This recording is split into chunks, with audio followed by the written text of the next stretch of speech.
we have a new segment that's called Anime Rewind. And so I would love to go through just, I think one of the coolest fights, which is Toji versus Gojo. Yeah, We yeah. all, I mean, we were waiting, it's a giant moment. How did you feel while recording it and then also watching it for the first time? Yeah, that's a good question. How did I feel? I go into these sessions, any session, super loose.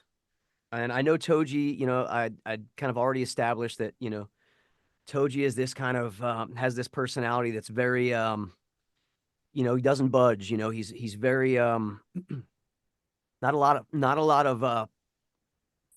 lot of big emotions being shown with Toji, he's very inner. And so I go into these sessions very loose, caffeinated, yet to be sharp, not to be jittery, but caffeinated to be sharp mentally, to make good choices in the booth. But honestly, when I go into these sessions for anime, I go in there and I improvise the moments as I'm seeing them.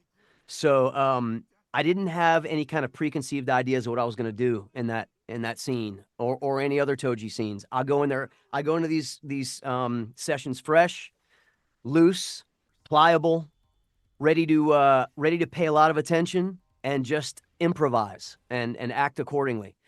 Not improvising. Their dialogue's written, but improvising with what I'm going to do in the session. And Oh yeah. I've been that way since the beginning with anime. So as I'm seeing how this is playing out in the booth, um, I'm going like, holy shit, this is the most epic, possibly the most epic fight sequence I've ever seen.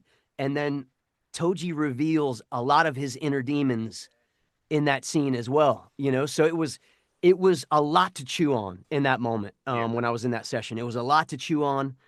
I was just you know, confident that I was going to bring it justice in the end, and I felt that when I watched it, when I saw it all play out after the fact, after it came out on Crunchyroll, and they had that beautiful music score, that Yes. piano, Gojo's voice in there, everything playing out in real time.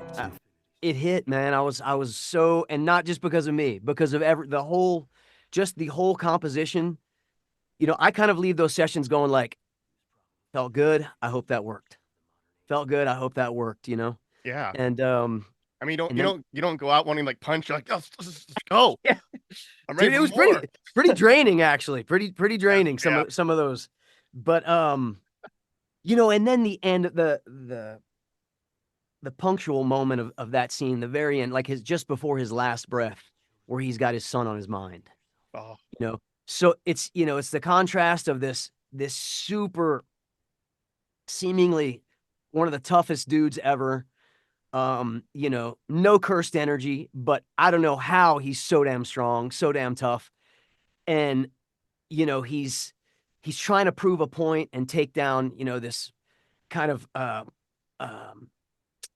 um the Zenin clan, the most powerful of the Jujutsu sorcerers, I guess. And just remember going like, man, this is the